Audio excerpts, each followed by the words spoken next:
Say hi. Hi. Hi. Look at them.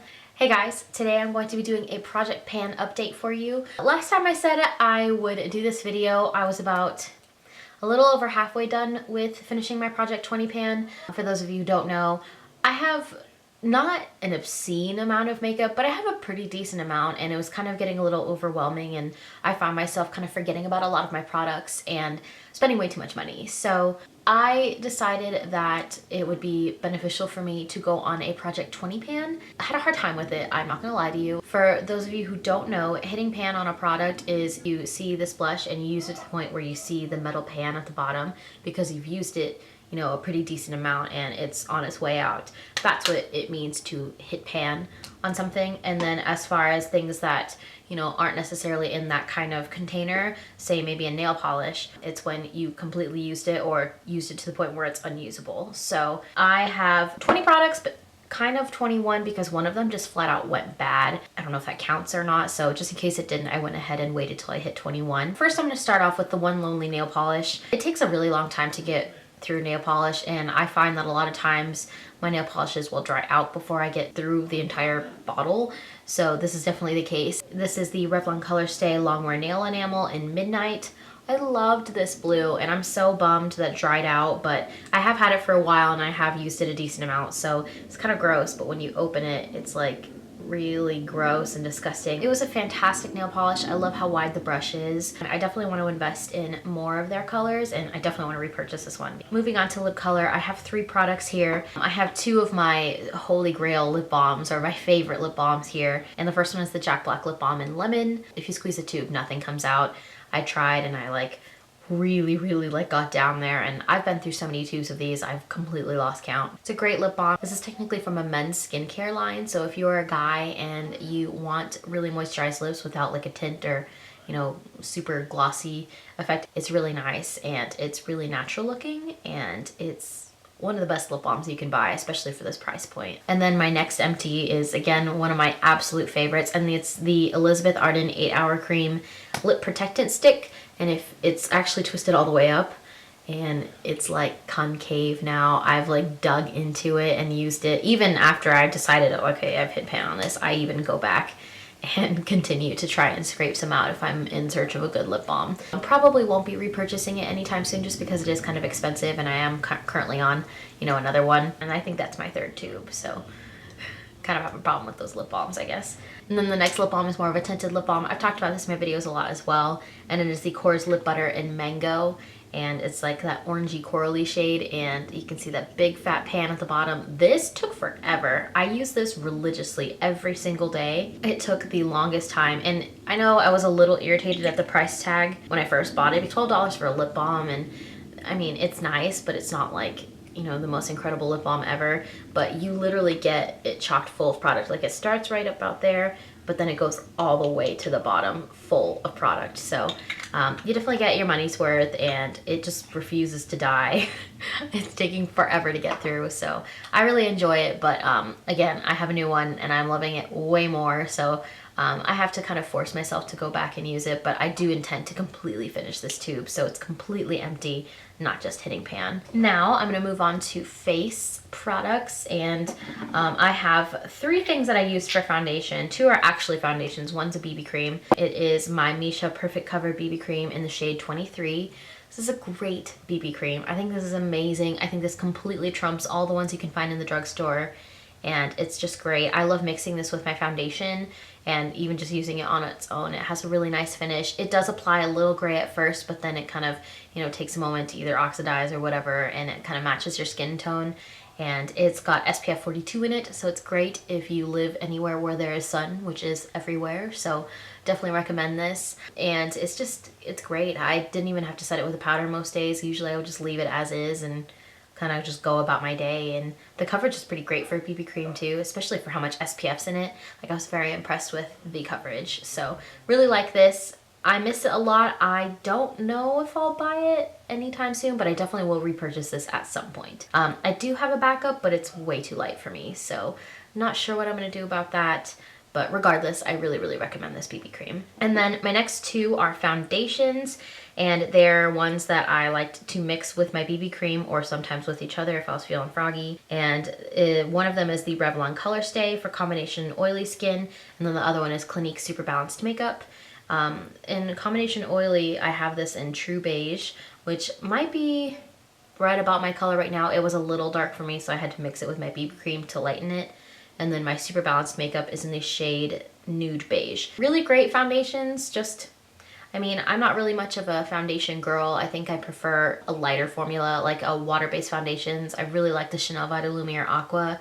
I think that's something that's a little bit more with the finish and feel that I prefer, but these are definitely really great just to wear like day to day and also for performances, and pretty long wearing, especially this guy. I know you guys know plenty about the Revlon Color Stay, but even mixing them together was really nice. And these both mixed really well with my BB cream and turned into a nice everyday foundation where it was a little bit more dewy than, you know, they are just on their own. So I had a time getting through these. As you can tell, this is a lot of product. I've had them for a while, but I was loyal until the end. I'll miss them for sure. And then next I have a concealer, and this one is a little funny looking, but it is the Maybelline Age Rewind concealer, and it's the under eye treatment thing. And as you can tell, it's really worn off and it's missing its little sponge. The sponge kind of got to the point where it was just soaking up all the product, and I really, really wanted to use every last drop I possibly could. So I took the sponge off and just started like having it come out with this little spout and then just applying it with my finger, because it's a lot more sanitary that way anyway. And it kind of died. As you can tell, I've gotten all the way to the bottom, and there's some stuff in there, but I literally have no way of getting to that, so I don't want to like crack open the tube and risk like getting chunks of plastic in my eye. But it's a great concealer. I really liked the formula. Like the formula was really thin and had pretty decent coverage. I was in the shade 50 Neutralizer, so I really liked this. I probably won't be repurchasing it just because I kind of want to try new concealers, because as much as I like my concealers, I haven't really found like my perfect one.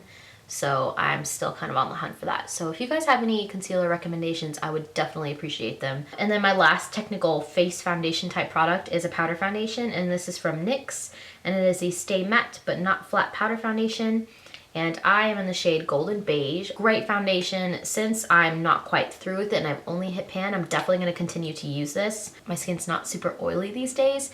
I kind of need something that's a little bit more glowy and natural looking, and that's where this guy comes in. I'm wearing him today, and as you can tell, it has a really nice finish.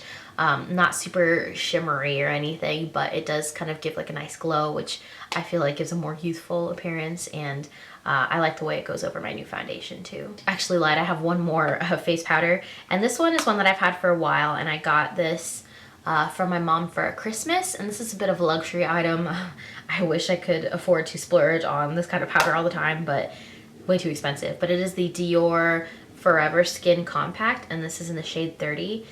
This was wonderful, and it actually cracked at one point and it just shattered, so I repressed it and then it completely shattered again because it was just like to the point where there's nothing left. So there are the remnants, the remains of the powder. It was a beautiful powder, probably my favorite powder foundation I've ever used. I would say it's kind of similar to MAC Studio Fix, but something about it is a little bit more soft. I think it's a bit of a softer powder than Studio Fix, which leads me to believe that the coverage wasn't as good. I can't quite remember, but I know I really liked the finish of this, and if I could afford to, and if I had the nerve to, I would probably buy it myself, but I just can't bring myself to do it. Now moving on to cheek products, I have a bronzer, and this is like a cult favorite here on YouTube, and it's the NARS Laguna. I love this guy. He's got a big fat pan in the corner. I think maybe because that's where I initially stick my brush in when I swirl it around. Maybe that's why it's like hit and pan there more than anywhere, but it's getting really, really flat in there, and I have a feeling it's gonna go pretty soon here, but it's a great bronzer. I think I bought this in a swap or something. I was really pleasantly surprised because I was actually expecting not to like it very much, but it's really nice. It's got some shimmer in it, but it's really fine. You can't really tell. I'm wearing it today and I don't feel like I look super shimmery on my cheeks, and it's just a really nice bronzer and I really like it. I have two blushes. I've talked about them both so much and they're so widely loved on YouTube. I don't feel the need to say a whole lot about them, and they're the same thing basically. And it is the Benefit Corlista and NARS Orgasm, and they're beautiful. They both have beautiful pan on them, which means they're gonna go soon, which is so sad. Oh, I was so sad. But not surprised because I've used these so much, and I made an effort at the beginning of my project pan to really get through these just because I kind of stepped away from them for a while, so wanted to make sure I gave them the love and attention they deserved, and what do you know, I hit pan on both. So really love them. We'll continue to use them until I just physically can't anymore, just because they're so gorgeous. Now I'm moving on to eye products. I have only eye products left, so I'll go ahead and start with primers.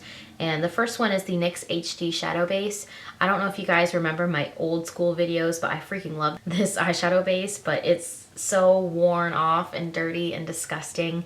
I feel so bad showing it to you, but it's seen better days. I've had it for a really long time, and it's just kind of getting to the point where like the product I'm getting out is like really dirty and like gunky, and it's like I'm surprised I'm still getting product out of here, to be completely honest. But it's so gross and disgusting now. It's not as creamy and as thin and easy to apply as it once was. Now it's kind of getting a little chunky, and it doesn't really quite blend into my eyelids anymore, just because I've had this thing for years now, which is probably unsanitary, but it's wonderful. Great eyeshadow base. If you're looking for an alternative to the Urban Decay Primer Potion or Too Faced Shadow Insurance and you want something a little bit more affordable, definitely go with the HD Shadow Base. Okay, and then next is my Urban Decay Eyeshadow Primer Potion. I think I like the NYX a lot more, especially because it's so much cheaper, and I don't know what happened to this, but it just smells awful now. Like, it definitely has plenty of product left, so this is kind of my one, I don't really know if it quite counts, but it just smells disgusting now. Like, it smells rancid, and I don't know what happened to it. Maybe I just let it sit there for too long or what. Like, I don't even know how long I've had this guy, but I know it's been a while. It's just, I don't know why he smells so bad, and I like literally cannot bear to put him on my face or anywhere near my face. So I stopped using him. I'm going to throw him away. So I just wanted to throw that out there, that like he's dead and he's retired. No more. And then next, moving on to mascaras. I have 3, and they're all things that I used quite a lot, so it makes sense that they're here. First one is the L'Oreal Voluminous Original. Love this mascara, one of my favorites you can get from the drugstore, and I love that you can find this pretty much anywhere. And then my other absolute favorite from the drugstore is the Almay Get Up and Grow mascara. Great mascara, so nice. They're both kind of similar to the Lancome mascaras. They kind of remind me, with big fat brushes and the really big volumizing lash effect that they give. I really like them. And then my last one is disgusting. It's a clear mascara, and I use this as a brow gel. It's literally so gross. It's like gelatin now. I think it has too much broken up eyeshadow pigments from my brows and foundation that it's like kind of starting to kind of stick and clump together, so I can't really use it in my eyebrows anymore, which is fine because it's pretty much dead, and I don't even want to, ew. I have 3 cream products left. First one is my MAC Fluid Line in Black Track. I love this. I think this is my second one, and I've tried really hard to like keep this one alive, but I had to microwave it several times and it still kind of died, so I'm calling this pan because it's just not working anymore. It's so dried out and disgusting. I tried to get through all of it before it dried out, but it's just, it was not physically possible. I feel like that is kind of the problem you run into with gel liners. My Maybelline one's still holding up pretty well. I don't know if you can really see, but I hit pan way down deep in there. And it's a nice gel liner. It is brown, so I'm definitely going to continue to use it, but probably not as often as I would maybe just a regular black pencil. And then my very last product is one that I've talked about so much, and I don't even feel the need to say anything about it, but it is my Maybelline Color Tattoo Bad to the Bronze. I love him. He's so beautiful. He's still hanging in there, but definitely hit big fat pan at the bottom there. I don't know, if I had a cream eyeshadow as a trophy wife, it would be my Maybelline Color Tattoo. Okay, so I'm so sorry. You can obviously tell that it's a completely different day. I just really quickly wanted to mention at the end of this video 3 things that really helped me get through my project pan, just because I know it's so hard being on a no-buy, especially watching videos of other people talking about beauty products, which I don't know about you, but for me it's become a lifestyle. Like, it's a part of my day. Seeing all the amazing products that people are trying and buying, and it's just, it gets a little discouraging. So I have 3 tips that really helped me, and maybe they can help you if you are currently on a no-buy or a project pan. Number 1 is to write it out. If you are like kind of starting to rack up your project pans, write them down. Write it down so you have a list. And I had an ongoing list for mine, and I actually kept it in my phone, and it was helpful because my boyfriend and my friends like knew what product I was on. So if I was, you know, at the drugstore and I was like, that lipstick is really gorgeous, they're like, no, you're only 6 products away, you can do it, because they were aware of the countdown that was happening. And that kind of ties into my next tip, is tell people about it. I mean, obviously not everyone you know is going to be, you know, going through a similar thing as you or understand really why you're feeling the need to like limit your spending on beauty products. Just kind of explain it to them, specifically people that are close to you and that spend a lot of time with you.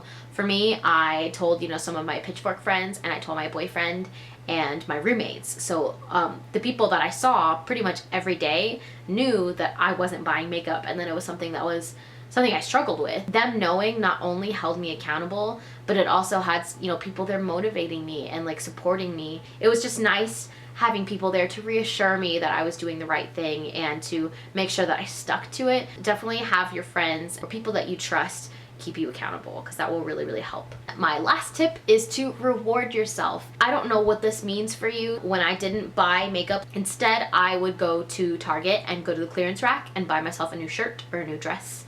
And just like a new like cheap item of clothing that would kind of like scratch my shopping itch without going overboard and buying, you know, like 4, you know, $29 blushes that I don't need. Also, what really helped me is my empty of my Chanel Vitalumiere Aqua foundation.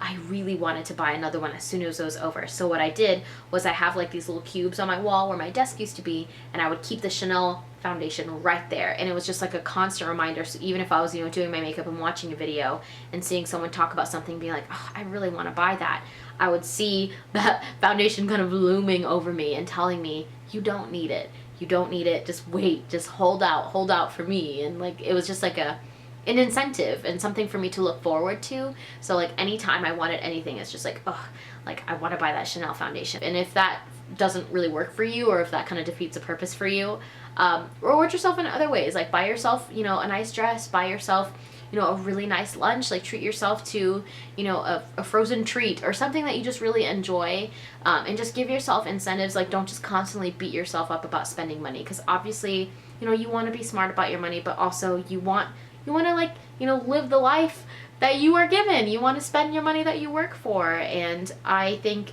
you can do that in different ways that are just as, you know, like self-indulgent without being so overly spendthrifty, if you know what I mean. So those are my 3 tips. I hope you guys found this video helpful. And let me know if you're doing any project pans on your own or any no buys. I apologize in advance for posting ridiculous hauls, and I just know that I am with you, and I will probably be right back where you are very, very soon. So we'll stick together. Don't get sucked in if you really want to commit to it. So let me know in the comments, you know, kind of where you are with your buying habits and everything. I mean, I'm sure we all have tips that we can share with each other, so be sure to share those in the comments, and I'll see you guys later. Bye-bye. I feel like I'm catching... What? Oh, time to get ready for work. Oops.